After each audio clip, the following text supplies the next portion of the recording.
तो नमस्ते बच्चों, क्या हाल है? कैसा दिन कट रहे हैं बच्चों? कैसे लॉकडाउन आप लोग बिता रहे हैं? पढ़ पा रहे या नहीं? तो हमने पिछले जो है डाइजेशन एंड एब्जॉर्प्शन का लेक्चर हमने ये चैप्टर ख़त्म कर दिया बच्चों, और आशा करते हो आप भी ख़त्म कर चुके होंगे। तो अब हम लोग आगे मैं इसका क्वेश्चन आंसर भी जो एक लेक्चर होता है बच्चों उसका प्रोवाइड कर दूंगा। जो डाइजेशन एब्जॉर्प्शन है पहले हम लोग आगे लेक्चर पढ़ लेते हैं। तो आगे का हमने बताया था बॉडी फ्लूइड्स एंड सर्कुलेशन के बारे में बच्चों पढ़ेंगे। तो हेडिंग डाल लीजिए बच्चों। आगे हम लोग अगला चैप्टर स्टार्ट करने जा रहे हैं जो कि 11th बायो जूलॉजी का सेक्शन है बच्चों। तो हमको अब काम की बात कर लेते हैं। डायरेक्ट हेडिंग डालना है बच्चों, न्यू चैप्टर जो कि न्यू, ये नहीं लिखने, chapter body FLU body fluids and circulation है, जो कि हमने पिछले 16 चैप्टर पढ़ा था बच्चों। डाइजेशन एंड एब्जॉर्प्शन है। तो मैं NCERT में देख ले रहा हूँ, NCERT में शायद ये 17 चैप्टर होना चाहिए, वो भी मैं लिख ही दे रहा हूँ बच्चों। ये डाइजेशन एंड एब्जॉर्प्शन जो 16 था ये हमने पढ़ लिया, और हमने बॉडी फ्लूइड्स एंड सर्कुलेशन के बारे में जो कि NCERT का 11th में 18 चैप्टर में दिया हुआ है। तो ये 18 चैप्टर है, और बॉडी 18 चैप्टर है बच्चों। चैप्टर 18 NCERT में 18। तो हमने बॉडी फ्लूइड्स एंड सर्कुलेशन के बारे में अब हम लोग पढ़ रहे हैं, और तो आगे हमको देखना है बच्चों। अब स्टार्ट करते हैं। तो तेरी आंखें झुके झुके, तेरा चेहरा खिला खिला, बड़े किस्मत वाला है ओ तेरी, ओहो नजरे झुके झुके। तो बच्चों अब हम लोग जो मेनली है अब चैप्टर पढ़ने जा रहे हैं। मैंने माइक लगाना बच्चों भूल गया था, तो अभी जो मैंने स्टार्टिंग में बोला वो थोड़ा ऑडियो अच्छा नहीं आएगा, तो उसके लिए माफ़ी बच्चों। आगे चलते हैं। हमने माइक लगा लिया बच्चों। अब हम लोग स्टार्ट करते हैं काम की बात। बॉडी, अब हम लोग बॉडी वेट 70 kg है, बॉडी वेट 70 kg। तो इसमें हम लोग 2 पार्ट में डिवाइड करेंगे, जो कि ये NCERT में दिया हुआ स्टार्टिंग में होगा बच्चों ग्राफ में। तो हमने ऐसे लिख ले रहे हैं कि आपको समझ में आए। तो बॉडी वेट 70 kg होता है बच्चों। तो इसमें हमारा जो वाटर कंसिस्ट करता है बच्चों 70% कंसिस्ट करता है, और 45 to 50 लीटर जो होता है। और सेकेंड हम लोग लिख लेंगे सॉलिड पार्ट हो जाएगा इसमें, जो कि 15 to 20 kg सॉलिड पार्ट हमारा होता है बच्चों। और इसमें भी 2 पार्ट में डिवाइड करेंगे बच्चों, जो कि वाटर 70% के है। तो 60 to 65% बच्चों, जो कि अगर एग्ज़ाम में आएगा बच्चों तो हमको तो इतना डिफरेंस नहीं आएगा, जो कि जैसे ऑप्शन आएगा 60 या 62 आ गया या 80 आ गया इस तरह से। तो हमको जो इसके नज़दीक वाले होगा उसको में टिक लगाना है बच्चों, उसमें आंसर देना है। तो ये 60 to 65 वाटर 70% है, जो कि 45 to 50 लीटर इसमें 2 में डिवाइड करेंगे बच्चों। तो 60 to 65% साइटोप्लाज्म हो जाएगा बच्चों, और जो कि 35 to 40% हमारा ECF हो जाएगा, एक्स्ट्रा सेलुलर फ्लूइड हो जाएगा बच्चों, एक्स्ट्रा सेलुलर फ्लूइड आ जाएगा। और इसमें हमारा साइटोप्लाज्म में ICF, यहाँ पे लिख ले रहा हूँ, इंट्रा सेलुलर फ्लूइड हो जाएगा। ICF और ECF है बच्चों, इसका हो जाएगा इंट्रा सेलुलर फ्लूइड, और ECF का ECF का एक्स्ट्रा सेलुलर फ्लूइड। तो इसमें हम 3 पार्ट में डिवाइड करेंगे, 3 कैटेगरी में बच्चों। यहाँ पे दिख ही रहा होगा आपको 3 में। तो इसमें हो जाएगा इंटरस्टिशियल फ्लूइड जो कि 25% हो जाएगा। और इसमें ब्लड प्लाज्मा बच्चों, ब्लड प्लाज्मा जो कि 5% हो जाएगा, 3 लीटर हो जाएगा। और थर्ड हो जाएगा बच्चों ट्रांससेलुलर फ्लूइड जो कि 2 to 3% हो जाएगा बच्चों। और इसमें 25% ये हो गया। अब आगे हम लोग ब्लड के बारे में लिखेंगे बच्चों। तो ब्लड लिख लेना है ब्लड के बारे में। तो ब्लड के बारे में लिखेंगे बच्चों फ्लूइड जो कि कनेक्टिव टिश्यू है। और इसको हम लोग इसमें फाइबर ऑब्सेंट होता है बच्चों, फाइबर ऑब्सेंट। और इसका ब्लड का वॉल्यूम जो होता है 5 to 5.5 लीटर तक होता है बच्चों, 5 to 5.5 लीटर।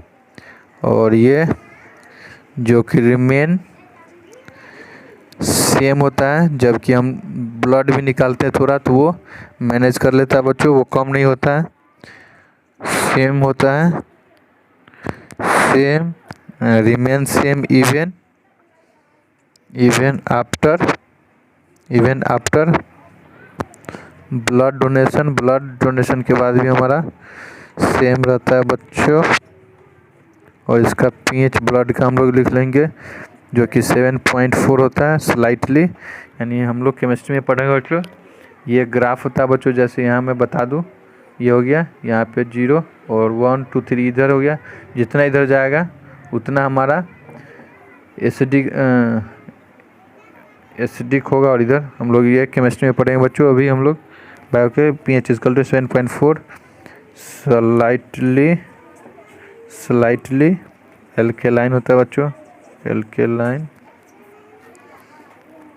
और आगे हम लोग कंपोजिशन के बारे में बात करते हैं बच्चों। यहाँ तक हमने लिख लिया बच्चों। आगे अब हम लोग जो कि है कंपोजिशन, उसके बारे में बात करते हैं बच्चों। तो हम लोग कंपोजिशन लिखेंगे, कंपोजिशन। और इसमें हम लोग इसको 2 पार्ट में डिवाइड करेंगे बच्चों, जो कि एक होगा कंपोजिशन इसमें प्लाज्मा, और इसमें हो जाएगा प्लाज्मा और फॉर्म्ड एलिमेंट, प्लाज्मा और फॉर्म्ड एलिमेंट हो जाएगा बच्चों। तो इसमें प्लाज्मा में लिक्विड पार्ट आ जाएगा जो कि 55% हमारा होता है लिक्विड पार्ट। और फॉर्म्ड एलिमेंट में बच्चों सेल्स आ जाएगा, फॉर्म्ड एलिमेंट में सेल्स हो जाएगा बच्चों, सेल्स जो कि 45% कंसिस्ट करता है, 45%। और आगे हम लोग बच्चों फर्स्ट है प्लाज्मा, उसके बारे में देखेंगे। तो हम लोग फर्स्ट प्लाज्मा के बारे में अब देखेंगे। तो इसका कलर क्या होता है, COLOR कलर, इसका colour pale yellow due to इसका कलर पेल होगा बच्चों, जो कि किसके कारण होता है, ड्यू टू ऑर्कोक्रोम जो कि एक पिगमेंट होता है बच्चों। इसके बारे में हम लोग देखेंगे। ऑर्कोक्रोम पिगमेंट फोटोसिंथेसिस चैप्टर है बच्चों, उसमें हम लोग देखेंगे इसको डिटेल में, जो पिगमेंट के बारे में। फॉर्म 55% ऑफ ब्लड, ये प्लाज्मा होता है जो 55% ब्लड में कंसिस्ट करता है बच्चों। और हम लोग आगे वाटर के बारे में बात करते हैं। तो रेस्पेस कम, इसलिए हम लोग आगे देखते हैं। तो अब हम वाटर के बारे में देखेंगे बच्चों, जो कि वाटर के बारे में बच्चों। तो वाटर जो होता है हमारा, वाटर 92% कंसिस्ट करता है। और प्रोटीन जो कि 6 to 8%। और जो ये हो गया एल्बुमिन, इसके बारे में देखें बच्चों। एल्बुमिन जो होता है 4% होता है और स्मॉलेस्ट होता है बच्चों एल्बुमिन और मेंटेन ऑस्मोटिक प्रेशर हो जाएगा। और ये हो गया प्रोटीन में एल्ब्यूमिन और ग्लोब्यूलिन हो जाएगा बच्चों, जो कि ग्लोब्यूलिन में हम लोग 2 to 2.5% ग्लोब्यूलिन कंसिस्ट करता है। तो ग्लोब्यूलिन जो होता है बच्चों 3 होता है ग्लोब्यूलिन, यहीं पे देख ले रहे हैं अल्फ़ा और बीटा, और ये फॉर्म एंटी बॉडी जो कि अल्फ़ा बीटा और गामा होता है बच्चों, alpha beta gamma.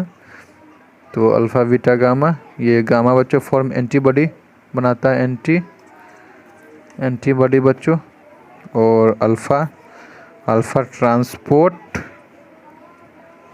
Transport of, ये ट्रांसपोर्ट ऑफ सब्सटेंस करता है बच्चों, सब्सटेंस को ट्रांसपोर्ट। और ये अल्फ़ा और बीटा दोनों मिलकर बच्चों ट्रांसपोर्ट ऑफ सब्सटेंस। और ये हो गया बच्चों। और इसमें थर्ड में बात कर लेंगे फिब्रिनोजेन, एल्ब्यूमिन ग्लोब्यूलिन देख लिए। अब बच्चों फिब्रिनोजेन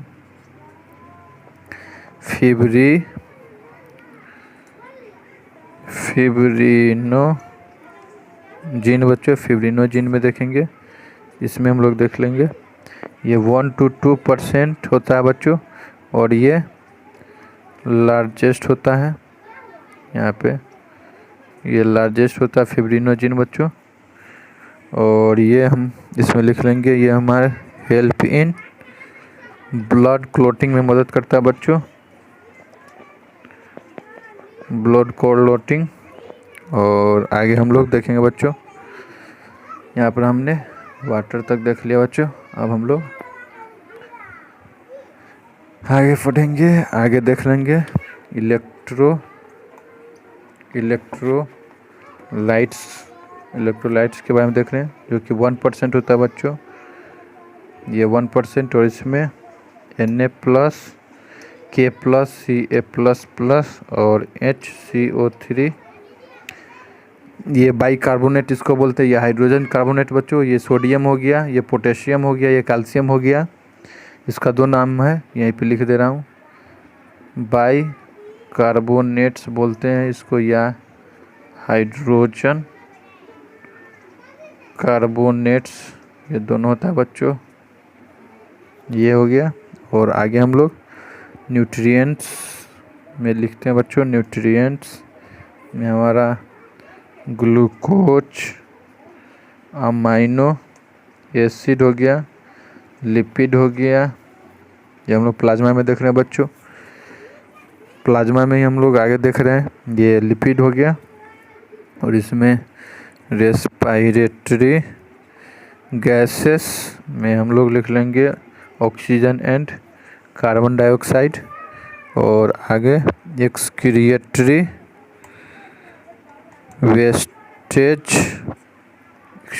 वेस्टेज में हम लोग लिख लेंगे, यही नीचे लिख लेते हैं बच्चों, यूरिया, यूरिक एसिड और क्रिएटिनिन etc। और आगे रेगुलेटरी मटेरियल में लिख लेंगे बच्चों, रेगुलेटरी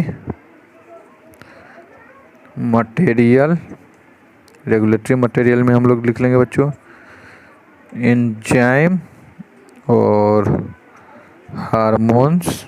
और ये हमने प्लाज्मा देख लिया बच्चों। अब सेकेंड हेडिंग डालेंगे बच्चों, इसमें थोड़ा स्पीड बढ़ाते हैं बच्चों। तो सेकेंड में हम लोग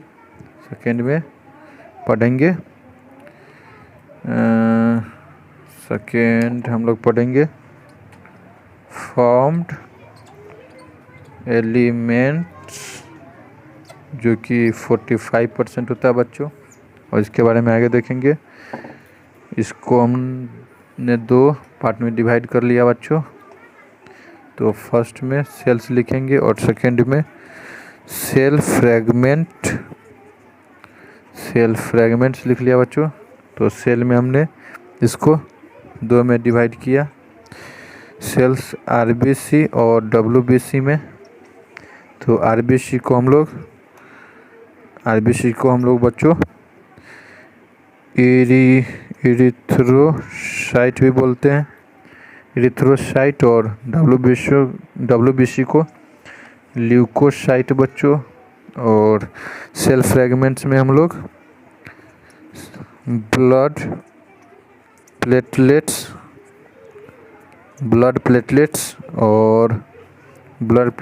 या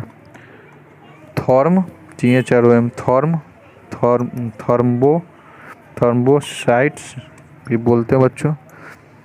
ब्लड प्लेटलेट्स या थर्म्बोसाइट्स दोनों एक ही नाम है। और तो यह हमने फॉर्म्ड एलिमेंट जो 45% सेकेंड होता है बच्चों, उसके बारे में देख लिया। अब हम लोग फर्स्ट आरबीसी के बारे में पढ़ेंगे और डब्ल्यूबीसी के। तो यहाँ पे हम लोग आगे देख लेते हैं बच्चों। फर्स्ट हेडिंग डालेंगे बच्चों। अब हम लोग आरबीसी के बारे में पढ़ेंगे। रेड, जो कि रेड ब्लड कॉर्पस सेल या इरिथ्रोसाइट हमने देखा। आरबीसी के बारे में अब हम लोग देखेंगे बच्चों। तो इसका नंबर जो होता है बच्चों 5 से 5.5 मिलियन या मिलीमीटर क्यूब ऑफ ब्लड होता है। और जो कि मेल में होता है बच्चों, तो ये डोनेशन मेल का है बच्चों। मेल लिखना हुआ तो हम लोग इसी का नोटेशन का यूज करेंगे। और 45 टू 5 मिलियन या क्यूब ऑफ ब्लड, जो कि फीमेल, जो ये फीमेल का नोटेशन है बच्चों, फीमेल। इसी तरह से कहीं भी लिखना हुआ तो ये लिखेंगे। तो ये फीमेल में इतना 45 टू 5 मिलियन और ब्लड पाया जाता है। और नंबर जो कि मेल में बच्चों 5 से 5.5 मिलियन, जो कि मेल में आरबीसी का नंबर होता है बच्चों। और आरबीसी काउंट, जो कि कभी कभी हम लोग देखते हैं जब डॉक्टर से दिखाने जाते हैं तो वो लिखा रहता है आरबीसी काउंट। तो हेमोक्रिट वैल्यू होता है बच्चों। आरबीसी काउंट को हेमोक्रिट बोलते हैं, आरबीसी काउंट को। और इसका शेप साइज के बारे में बात कर लेते हैं। तो शेप एंड साइज के बारे में बच्चों, तो ये बाई कॉनकेव होता है, जो कि red blood cell biconcave. तो यहाँ पे इस तरह से इसका फिगर भी हम लोग ड्रॉ यहीं कर लेते हैं बच्चों। यहाँ पे इस तरह से ये हो गया बाई कॉनकेव बच्चों। तो बाई कॉनकेव इसका ये लेंथ हो गया, ये हो गया बच्चों। इसका ये हो जाएगा 1 to 2 माइक्रोन मीटर बच्चों। इसका 1 to 2 माइक्रोन मीटर ये लेंथ हो गया 1 to 2 माइक्रोन मीटर। और ये डायमीटर, इसका डायमीटर हम लोग लिख लेंगे, डायमीटर 7 to 8 माइक्रोन मीटर। और इसको ये मैमल्स में पाया जाता है बच्चों। और ये बाई कॉनकेव हो गया। और बाई कॉन्वेक्स जो कि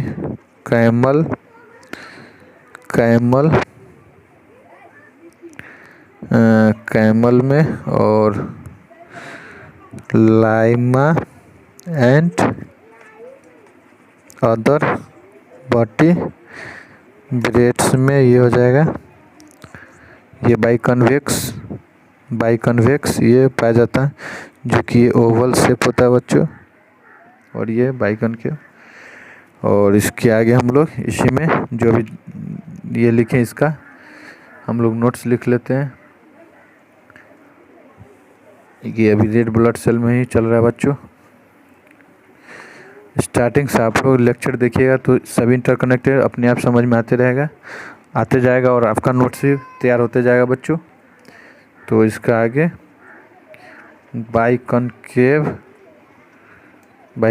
shape increases, biconcave shape increases surface area, और सरफेस एरिया में लिख लेंगे volume ratio of RBC is important, RBC is important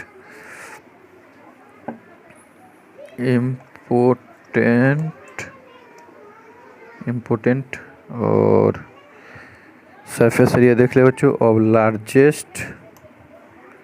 largest RBC हो जाएगा एम्फियूमा, और जो कि एम्फियूमा और एम्फीबिया लार्जेस्ट आरबीसी, और स्मॉलेस्ट आरबीसी हो जाएगा ट्रेगेलुअस। और जो कि यहाँ पे लाइट कट चुकी है बच्चों, तो हम लोग लाइट जला लेते हैं जल्दी से और आगे हम लोग पढ़ते हैं बच्चों। तो लाइट जला लेते हैं। तो हम लोग लाइट जला चुके हैं बच्चों। मैं उधर कर दे रहा हूँ जो कि दिख तो रहा है बच्चों। तो यहाँ पे ट्रेगुलस हो जाएगा बच्चों।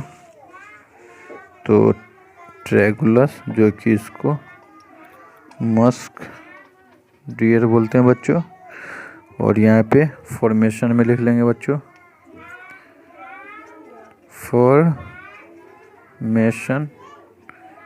फॉर्मेशन में बच्चों। तो फॉर्मेशन में आ जाएगा, फॉर्मेशन में आगे हम लोग लिख लेंगे आरबीसी का फॉर्मेशन। तो प्रोसेस, जो कि प्रोसेस होता है इरिथ्रोपोएसिस, जो प्रोसेस होता है उसको इरिथ्रोपोएसिस बोलते हैं। और ये साइट हो जाएगा बच्चों एम्ब्रियो या फेटस, एम्ब्रियो या फेटस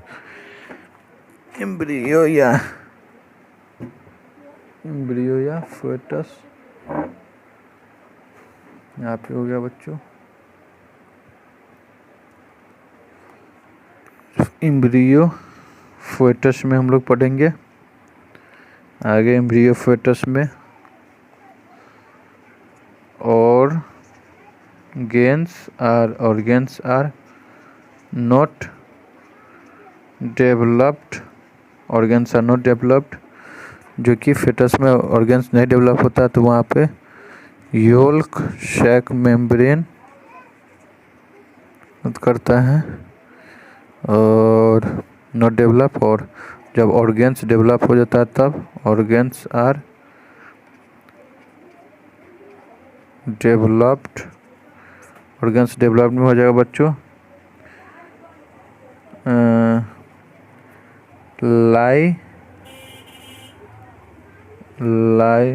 ऑर्गेन डेवलप में लीवर हो जाएगा LIVER, लाइवर है बच्चों। लीवर जो कि 80% लाइवर में, सॉरी बच्चों, LIVER लाइवर। और स्प्लीन जो कि स्प्लीन होगा 20%। और साइट ऑफ में ये आफ्टर बर्थ हो जाएगा बच्चों। आफ्टर बर्थ यहाँ पे बर्थ के बाद रेड बोन मैरो बनेगा। यहाँ पे हम लोग फॉर्मेशन में देख रहे हैं कब कब क्या फॉर्मेशन होता है, वो प्रोसेस ऑफ रिथर। तो यहाँ पे अब एक दो और पॉइंट है बच्चों आरबीसी में, हम लोग आगे लिख लेंगे। आरबीसी में एक और दो पॉइंट है, तो यहाँ पे आगे हम लोग लिखते हैं formation promoted by formation promoted by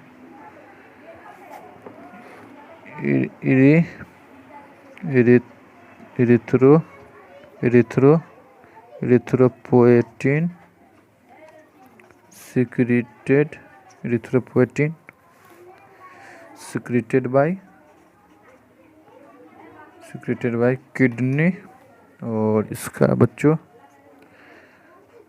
life span जो कि 120 डेज होता है आरबीसी का, फिर से न्यू बनने लगता है बच्चों। और ये डिस्ट्रक्शन में हम लोग स्प्लीन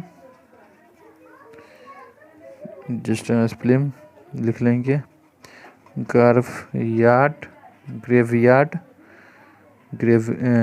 ग्रेवयार्ड ऑफ आरबीसी बच्चों। और स्प्लीन में हम लोग लिख लेंगे ब्लड बैंक और टेम्पोरियरली आरबीसी बच्चों। तो आगे हम लोग स्ट्रक्चर ऑफ फंक्शन लिखेंगे रेड ब्लड सेल का बच्चों। यहाँ पे ये हो गया। आप लोग साथ में नोट्स और एनसीईआरटी साथ में रखिए बच्चों, और नोट बुक रखिए और एक पेन जो अलग अलग कलर के होगा तो बेहतर रहेगा बच्चों, आपको जब दोबारा पढ़िएगा तो समझ में आए। तो यहाँ पे अब आरबीसी का हम लोग स्ट्रक्चर यहाँ पे लिख दे रहा हूँ, स्ट्रक्चर आरबीसी का स्ट्रक्चर ऑफ फंक्शन, जो स्ट्रक्चर उसका फंक्शन क्या क्या होता है बच्चों उसके बारे में हम लोग पढ़ेंगे। तो इसमें हम लोग लिखेंगे फर्स्ट पॉइंट में RBC is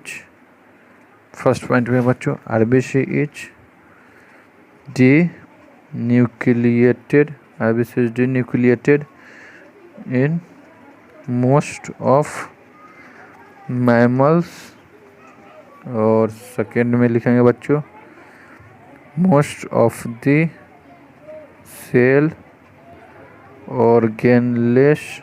cell organelles are degenerated। और थर्ड में बच्चों लिख लेंगे थर्ड में anaerobic respiration occur in RBC due to absence of mitochondria। और फोर्थ में लिख लेंगे बच्चों आरबीसी contain हामोग्लोबिन जो कि 280 हामोग्लोबिन जो कि 280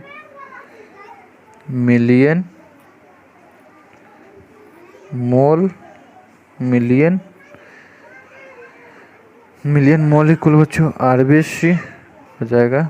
और इसमें ये दो पार्ट में लिखेंगे, यहाँ पे 4 हीम हेमोग्लोबिन और ग्लोबिन यहाँ पे जो कि हीम जो बच्चों बना होता है Fe++ और पोरफायरिन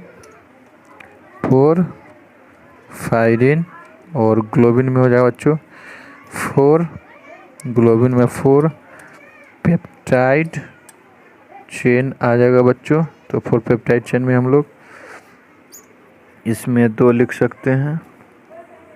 तो इसमें 2 alpha etch 141 AA amino acid और 2 बीटा इच होता है बच्चों जो कि 146 अमाइनो एसिड होता है। ये हो गया अमाइनो एसिड, ये पोरफायरिन हो गया बच्चों। और यहाँ पे 5th पॉइंट में हम लोग लिख लेंगे 100 ml ब्लड जो कि 14 to 16 ग्राम हामोग्लोबिन होता है बच्चों। और यहाँ पे 6th में हम लोग लिख लेंगे आरबीसी ट्रांसपोर्ट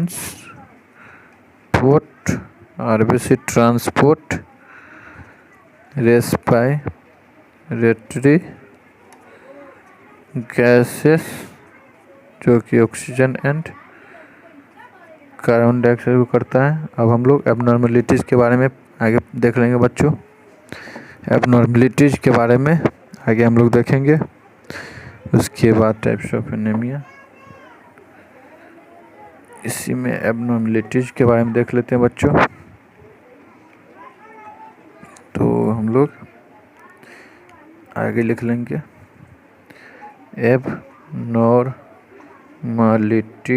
एबनॉर्मलिटीज़। इसमें हम लोग लिख लेंगे एबनॉर्मलिटीज़ में बच्चों, first point increase in number. अगर नीट क्वालिफाई करना है तो बच्चों आपको मेहनत भी करना है, हार्ड वर्क के साथ साथ आपको एक्यूरेसी और स्पीड भी चाहिए। इसीलिए हमने अब स्पीड ग्रो कर लिया है बच्चों, तो आपको अब स्पीड ग्रो करना है। पॉलिज यहाँ पे समझने वाली होगा बच्चों, मैं थोड़ा स्लो ऑटोमेटिक मैं अपने कर दूंगा। तो इंक्रीज इन नंबर में बच्चों लिख लेंगे पॉलीसाइथेमिया हो जाएगा। सेकेंड, जब नंबर इंक्रीज हो जाता है तो बच्चों उसको बोलते हैं पॉलीसाइथेमिया। और जब डिक्रीज हो जाता है आरबीसी का नंबर, डिक्रीज इन नंबर जब डिक्रीज हो जाता है बच्चों तो इरिथ्रोसाइटोपेनिया बोलते हैं बच्चों उसको। जब कम हो जाता है आरबीसी का नंबर तो इरिथ्रोसाइटोपेनिया। और थर्ड बच्चों एनेमिया जब होता है बच्चों, जब डिक्रीज इन आरबीसी और हीमोग्लोबिन इन, जब आरबीसी का कम हो जाना और हीमोग्लोबिन का बच्चों, एचबी को हीमोग्लोबिन लिखते हैं, हीमोग्लोबिन इन ब्लड, जब हीमोग्लोबिन का ब्लड में कमी हो जाता है, इसको हम लोग यहाँ पे मैं लिख दे रहा हूँ बच्चों, आपको समझ में आना चाहिए। एचबी है, इसको हम लोग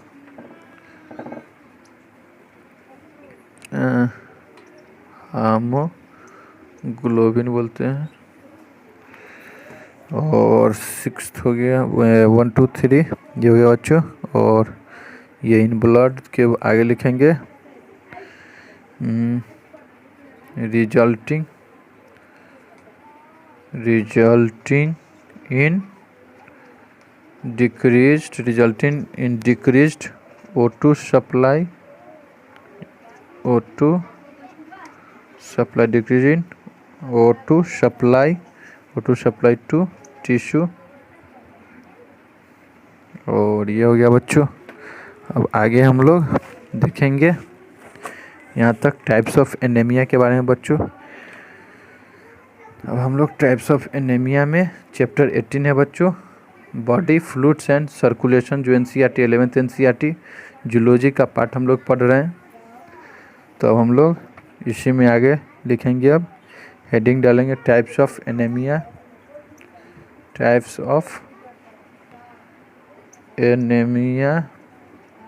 लिखेंगे। और यहाँ पे हम साइड में एक फैक्ट बात बता दूं बच्चों, आज का फैक्ट, जो कि विटामिन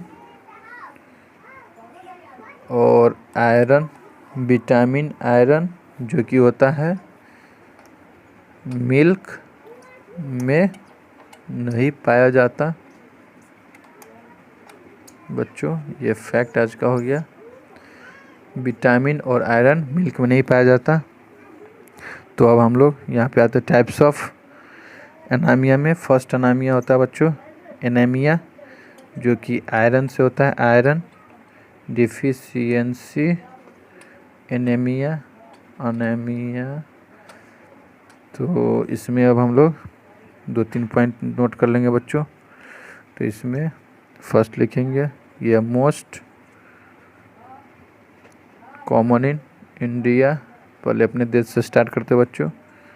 ये सभी पूछा जाता है, इसीलिए हम लिखा रहे हैं बच्चों, नोट करवा रहा हूँ। Deficiency, due to deficiency of, ये किसके कारण होता है बच्चों? आयरन। मोस्टली आयरन के कारण मोस्टली फीमेल्स एंड, जो कि ज़्यादातर फीमेल और चिल्ड्रेन में ये आयरन की कमी से होता है बच्चों। इफेक्ट होता है मोस्टली फीमेल और चिल्ड्रेन इस आयरन डिफिशिएंसी एनीमिया से अफेक्टेड होती है बच्चों, अफेक्टेड। और सेकेंड हम लोग लिखेंगे sickle cell anaemia. Sickle cell anaemia के बारे में लिखेंगे बच्चों। तो सिकल या हंसिया बोलते हैं बच्चों, ये एनीमिया हंसिया, जो कि हंसुआ भी लैंग्वेज में बोल दे तो, और जो शुद्ध हिंदी बोलते हैं हंसिया, ये हंसुआ जो बोलते हैं गांव में, गांव साइड में, तो उसी शेप का होता है, इसलिए इसका नाम सिकल सेल एनीमिया बोले हैं बच्चों। और ये आयरन से होता है, आयरन डिफिशिएंसी एनीमिया, आयरन से कमी से इसलिए आयरन। तो इसमें हम लोग लिख लेंगे बच्चों सिकल सेल एनीमिया में इट इज ये जेनेटिक ऑर्डर होता है बच्चों। जैसे एग्जाम्पल तौर पर बता दूं आपको, जैसे मान लीजिए दादा है, तो जो स्टार्टिंग से आएंगे, जो परदादा आएंगे उसमें होंगे, तो ये जेनेटिक होता है बच्चों। ये जो फैमिली होता है, फैमिली बाय रेफर करते जाता है, जैसे वो दादा हुआ, दादा के बाद उसके बच्चा हुआ, दादा, उनके बेटा हुआ, उनके बेटा में जो उनके बेटा होंगे उसमें होंगे, इसी तरह से आगे जनरेशन में आते चला जाएगा। इसलिए ये इट इज़ जेनेटिक डिसऑर्डर, इसलिए इसको बोलते हैं बच्चों जेनेटिक डिसऑर्डर हो गया। और ये कॉमन होता है बच्चों, ये कॉमन इन अफ्रीका। और इसमें आरबीसी, जो अफ्रीका, उसमें आरबीसी बच्चों, आरबीसी बिकेम, जो कि सिंगल शेप्ड बन जाता है बच्चों। और थर्ड डिसऑर्डर के बारे में पढ़ेंगे बच्चों, टाइप्स ऑफ एनीमिया में थर्ड डिसऑर्डर हम लोग पढ़ रहे हैं बच्चों। थर्ड है बच्चों, थर्ड का नाम हम लोग डालेंगे, थर्ड में ग्लूकोज 6-फॉस्फेट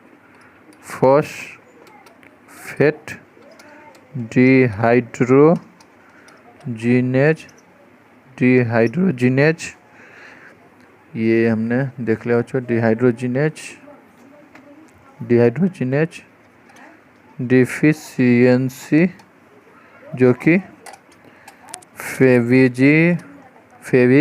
फेविज्म बोलते हैं बच्चों, ये हो जाएगा फेविज्म। और आगे हम लोग देखेंगे बच्चों, इसमें लिख लेंगे 2 point. It is a genetic disorder if these people eat Phewa beans बच्चों। ये फेवा बीन्स, जो फेवा बीन्स खाता है, फेवा बीन्स यानी सेम होता है, सीम, यहाँ लिख भी दे रहा हूँ, फेवा सीम, ये सीम, ये हो गया बच्चों सेम, जिसको बोलते सेम। तो उसका देयर आरबीसी गेट रप्चर्ड होता है और डिस्ट्रॉयड हो जाता है। बता दो बच्चों, ग्लूकोज 6-फॉस्फेट डिहाइड्रोजिनेज डिफिशिएंसी फेवाजिम, जिसमें ग्लूकोज 6-फॉस्फेट डिहाइड्रोजिनेज जो कमी होता है, तो अगर वो जो एक बंदा है जिनमें बच्चों ये ग्लूकोज 6-फॉस्फेट डिहाइड्रोजिनेज डिफिशिएंसी कमी है, तो वो बंदा जिसमें ये कमी है ये, तो और वो फेवाबिन्स खाएगा तो उसका आरबीसी होता है बच्चों रप्चर, और यानी डिस्ट्रॉयड, जो आरबीसी होता है वो रप्चर हो जाएगा, ख़त्म हो जाएगा, और यह डिस्ट्रॉय हो जाएगा। तो अगला हम लोग एनीमिया का डिसऑर्डर पढ़ते हैं बच्चों, स्टैग्नेंट एनीमिया। स्टैग्नेंट यानी तो स्टैग्नेंट वाटर जैसे पढ़ते हैं तो रुका हुआ, तो इसी के अब देखते हैं आगे इसमें बच्चों। It is due to decreased blood flow, जो कि इसमें ब्लड फ्लो होता है वो कम जाता है बच्चों, इसीलिए ये स्टैग्नेंट एनीमिया बोल रहा हुआ है। और इसमें जिसमें डिक्रीज ब्लड फ्लो हो जाता है तो उसका हार्ट फेल्यूर होने का भी डर रहता है बच्चों, हार्ट फेल्यूर। और फिफ्थ हो जाएगा बच्चों परनीसियस अनामिया। परनीसियस अनामिया में हम लोग लिखेंगे due to deficiency of vitamin B12, जो कि विटामिन B12 से होता है बच्चों, विटामिन B12 और विटामिन B12। और आगे लिख लेंगे इसमें आरबीसी रिमेन। और इसमें आरबीसी जो होता है मैच्योर, जो डेवलप नहीं हो पाता बच्चों, इमैच्योर हो जाता है। इन आरबीसी रिमेन इन, क्योंकि आरबीसी मैच्योर यानी इमैच्योर ही रह जाता है, जो कि मैच्योर नहीं हो पाता यानी डेवलप नहीं हो पाता अच्छे से। वो जो जैसे बॉडी है वो मान ली आरबीसी जो ग्रोथ है अच्छे से, उसका आरबीसी का ग्रोथ नहीं हो पाता है बच्चों। और सिक्स्थ हम लोग जो लास्ट एपोप्लास्टिक एनीमिया यहाँ आगे लिख लेते हैं। और इसके बाद डब्ल्यूबीसी के बारे में, यहाँ तक हम लोग आरबीसी के बारे में पढ़ा बच्चों, आरबीसी रेड ब्लड सेल के बारे में। और यहाँ पे एक और है जो कि लास्ट सिक्स्थ डिसऑर्डर है एनीमिया का, एप्लास्टिक, सॉरी बच्चों एपोब्लास्ट बोल दिया था, एप्लास्टिक एनीमिया, एप्लास्टिक एनीमिया हो जाएगा। एप्लास्टिक एनीमिया में बच्चों यहाँ पे लिख लेंगे due to destruction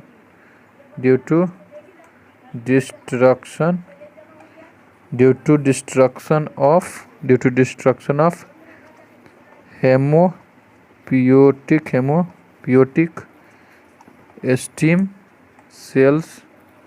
haemopoietic stem cells in bone marrow. और आगे लिख लेंगे ये ड्यू टू रेडिएशंस होता है, और रेडिएशन के कारण। और लिख सकते हैं और एनी अदर्स इंटॉक्सीडेंट, जो कि टॉक्सीमीटर लिखते हैं, वो इंटॉक्सीडेंट के कारण हो सकता है बच्चों एप्लास्टिक एनीमिया, प्लास्टिक। और अगले लेक्चर में हम लोग बच्चों डब्ल्यूबीसी के बारे में पढ़ेंगे। तभी के लिए इतना ही बच्चों। माइनर स्टडी में आप लोग का बहुत बहुत स्वागत है। तो अगर आप लोग ये देखते हैं बच्चों तो आप लोग बेल आइकन बटाना। अगर आपको आगे ऐसे ही लेक्चर चाहिए तो आपको जो सब्सक्राइब कर दीजिए बच्चों, और आपको बेल आइकन बटन दबाना ना भूलिए। अगर आपको इसी तरह से आगे और भी लेक्चर और भी आगे चैप्टर है 11th 12th और नीट के लिए, अगर आपको इसी तरह से आगे लेक्चर चाहिए और तो आपको इसको क्लिक करना। और इसको मैं कहूँगा बच्चों शेयर करें, जो कि असमर्थ जो रूरल एरिया के बच्चे हैं उनको ये वीडियो वहाँ तक पहुँच सके, इसलिए आपको ज़्यादा से ज़्यादा शेयर करना है। और ये जब तक मेरा ये चैनल रहेगा बच्चों, मैं ये फ्री ही पढ़ाऊँगा। और देखते कितने जो होते हैं, जो आगे अगर आपका वो चलने लगता है तो वो रुपया लेने लगते हैं, तो ऐसा नहीं है बच्चों। तभी के लिए इतना ही बच्चों। नमस्ते बच्चों, फिर से अगले लेक्चर में मिलते हैं बच्चों, जो कि डब्ल्यूबीसी के बारे में पढ़ेंगे हम लोग बच्चों। और ये हम लोग बच्चों डब्ल्यूबीसी के बारे में आगे पढ़ेंगे। ये हम लोग बॉडी फ्लूइड्स एंड सर्कुलेशन पढ़ रहे हैं बच्चों। तो आगे लेक्चर में हम लोग डब्ल्यूबीसी के बारे में पढ़ेंगे बच्चों। तो अगले लेक्चर में मिलते हैं फिर डब्ल्यूबीसी के साथ। अभी के लिए इतना ही। नमस्ते बच्चों।